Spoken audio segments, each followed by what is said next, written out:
Hi there, and welcome back to my channel. My name is Jeanna, and this is Fully Loving You, where I create content on perfectionism, self-love, a little bit of lifestyle and mommy videos. And I'm so happy you're here with me today because I am talking about practical self-love versus emotional self-love. If these are videos that you enjoy, make sure to hit the like button and subscribe because I'm going to be coming out with a video every other week and hopefully every week. I am going to break this video up into chunks, into sections, which is what I like to do. It's a little bit easier, helps you to manage your time a little bit better, and a little bit skimmable. So the video is skimmable. So stay tuned for all of the sections, but if you do want to skip ahead, that's totally fine as well. So firstly, who am I and what is my experience with self-love? So a lot of you who follow me and watch my channel have a very similar lifestyle. I am a musical theater performer. I worked on cruise ships for nearly a decade and have been mixed up in the performing industry for a while now. And in this industry, there's a lot of body image issues, there's a lot of perfectionism issues, and you can really see that firsthand when you're kind of in the industry, especially when it comes to talent and abilities and failure when you don't get a role. There's a lot of shaming, even mostly self-shaming, a lot of body shaming going on. So this is a huge topic within this industry that I think is not talked about enough. So that has been my experience within self-love and that topic. It all stemmed from being in this industry, and I saw it firsthand with a lot of my peers, including myself. I also was in cheerleading and dance from a very young age, so not only, did the professional industry kind of bring that on for me, but it all started very young. I was performing and was so self-aware of my body and what it looked like and my abilities and how that moved me forward in opportunities. So I was doing a lot of underground shaming, a lot of inner shaming, I would say, and a lot of negative mental thoughts based on this industry. When I was on a cruise ship, I was studying to be an integrative nutrition health coach. Once I became a health coach, I saw how self-care is very well-rounded and it doesn't have to be one way or the other. Before attending health coaching training, I thought that nutrition and movement were very linear, and I was pretty much obsessed with it.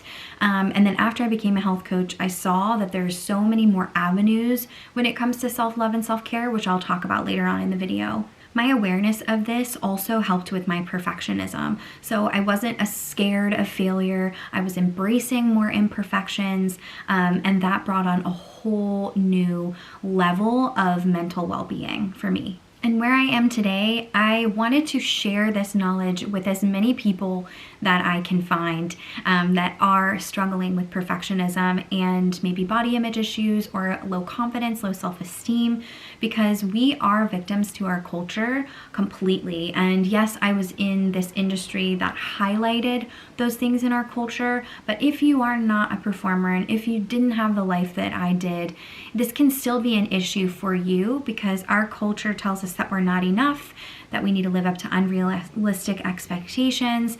And I found freedom in this when I realized that self-care was so much more than what our culture says it is. After becoming a health coach, I decided to make a whole practice dedicated to this specific topic because I wanted to set myself apart from the industry as well as look at a topic and a subject matter that I had struggled with and I had overcome or am overcoming. So I do have my own practice called Fully Loving You, and I share content based on this topic in YouTube, Instagram, Facebook, as well as a Facebook group, and in emails. I also coach women one-on-one as well as in groups around the topic of self-love and perfectionism. And these women have made some huge strides, in my opinion, based on their awareness and finding freedom in these cultural expectations. Make sure to stay tuned for the end because I do have a special announcement.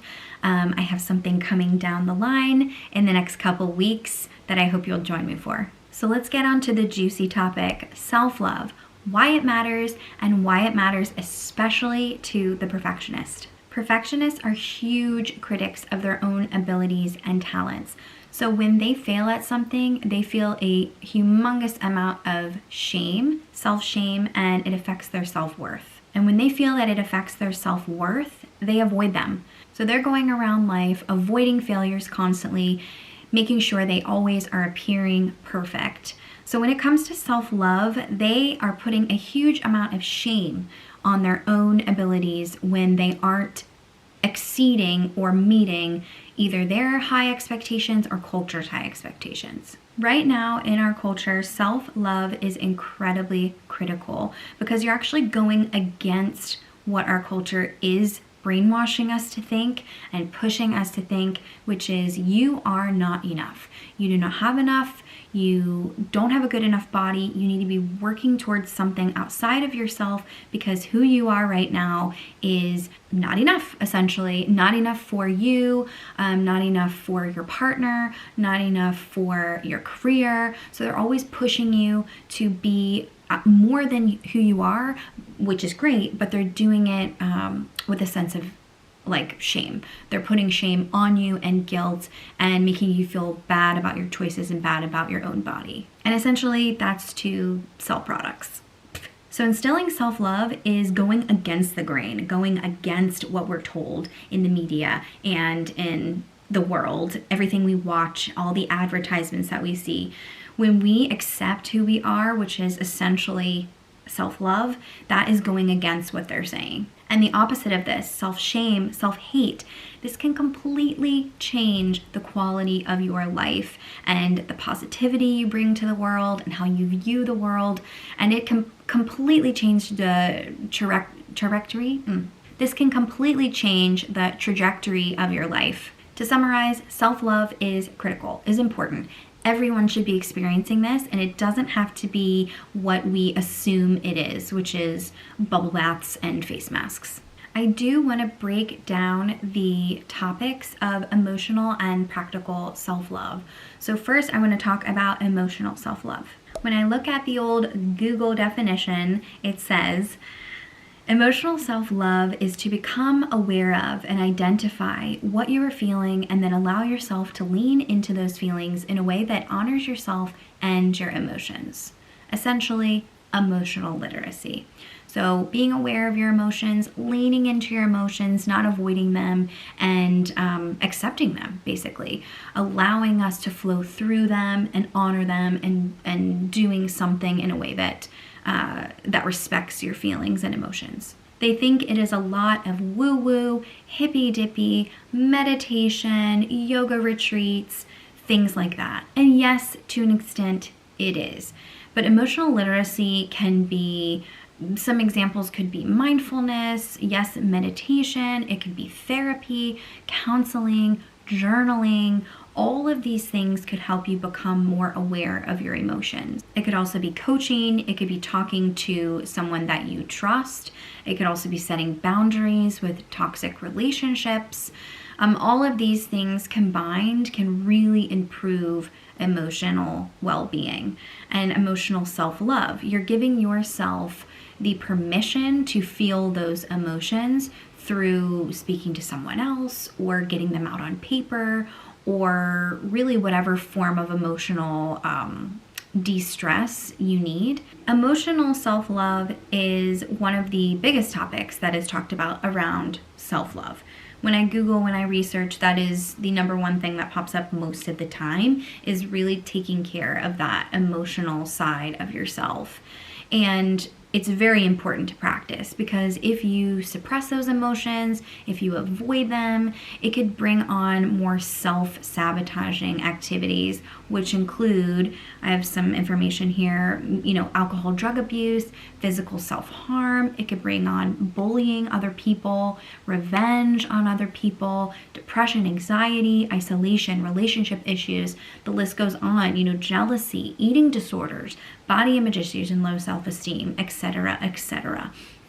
So not giving yourself permission to experience those could bring on some of these harmful practices that do not honor yourself, do not let you feel emotion, and you feel shame for them. I, my friends, am a recovering perfectionist. So I am someone who is still very goal-oriented, very driven, very focused on tasks and things like that. However, I have seen how those things can destroy your mental state. And like I said, those expectations, those failures of your to-do list can lead to a sense of self-worth and damaging your self-worth. So yes, I am someone who loves lists, who loves practical things to do. And when I only saw self-love online as more of a hippy dippy woo woo situation, it really caught me off guard, where I was like, okay, but how do I put this into my life? How do I make this a practical activity for me? And I know there are people, women out there like me, that feel that way as well. And in emotional self-love, a lot of it is based on trauma, is based on things that you've experienced, maybe horrible relationships that you've been in. Practical self-love may be for the person who maybe has not experienced any of that, who is very emotionally self-aware and allows their self to feel those emotions, but needs a little bit more room and accountability for their practical self-love. So this is why I wanted to bring this up today, because I feel like there is a difference between emotional and practical self-love. So how I'm defining it is, like I said, very goal-oriented. It's actionable. We want some steps to get there, not a to-do list, not a long list to overwhelm you, but when you are taking care of yourself, you are looking at every part of your life. Whole mind, body, spirit encapsulated. Not only your mental and emotional state, but everything combined. In my health coaching practice, there is what's called a circle of life that I have used on clients many times.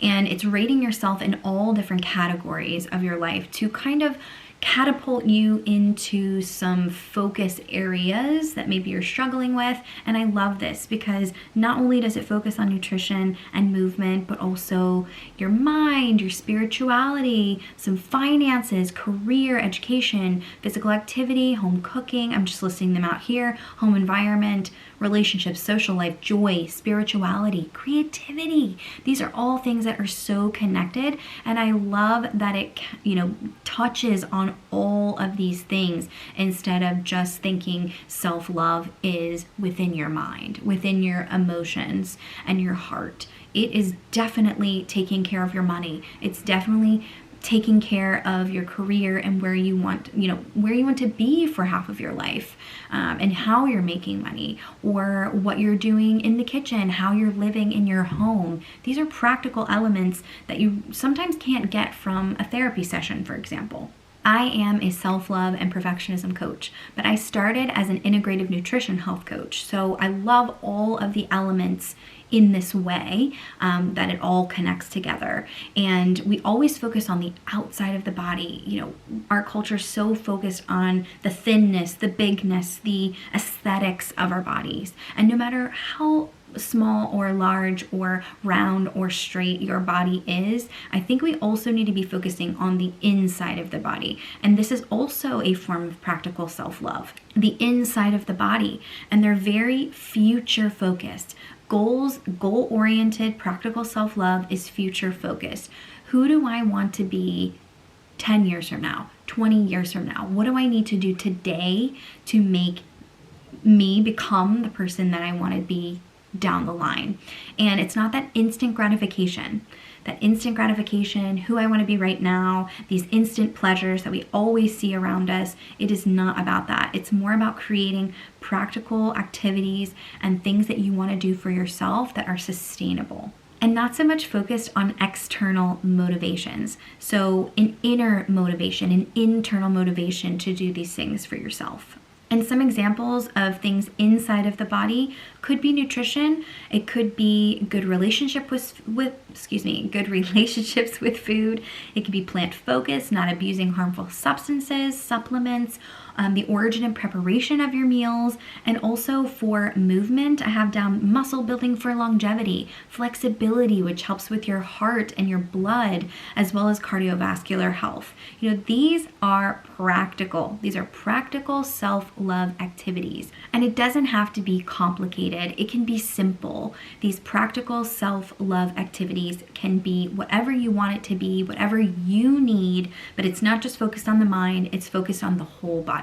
I want to share a little bit of how I incorporate this into my life. Practical self-love is something that I practice daily. So what activities do I need to do with my body, with my life, with my finances, with my career, really big decisions, and how do I need to get to where I want to be 5-10 years from now? So yes, I am doing the emotional work. However, I am making sure that I practice things in my life that I know is going to improve the quality of my well-being. For example, I will pick a day, Sunday is my day, to focus on everything I need to do in the upcoming week. If I don't sit down and give myself that time, which is a form of self-love, giving yourself an intentional time to work on life and life things and prepping for life and just planning and what you need to get done, that is a great form of practical self-love. We also focus on our finances. I also make sure that we have enough groceries for what meals I want to accomplish. Again, planning meals. That is a form of practical self-love. I wouldn't consider that emotional self-love. I also would consider it a task, but it's caring about your future self.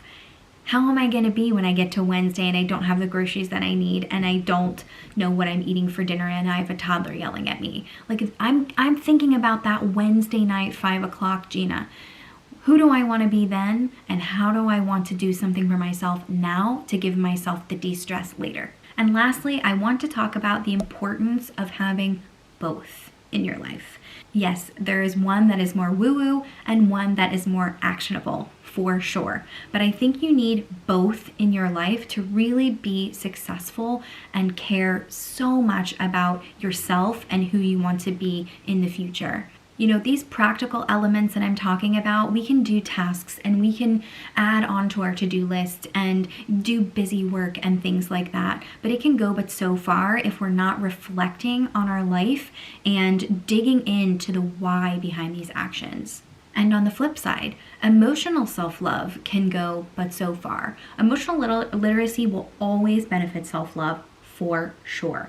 But emotional self-love cannot be as effective if we weren't focusing on all the other parts of our life and doing something to apply those mindset shifts. This will help us feel self-love in our entire being, in our entire life, instead of the difficult, trauma-related, emotional, relationships that we have. That work is incredibly important and it should be done by everyone. However, if you want to apply some of these self-love practices in your life, I would say the practical side of it, the practical self-love, is where you want to focus on as well. I think that self-love and self-care get a bad rep when it comes to being this woo-woo, hippy-dippy. I know I keep saying that, but it's the only definition that I can think of when it comes to something that feels so far-fetched and something that people can't really relate to, or they don't feel like they have time to sit down and reflect on their entire life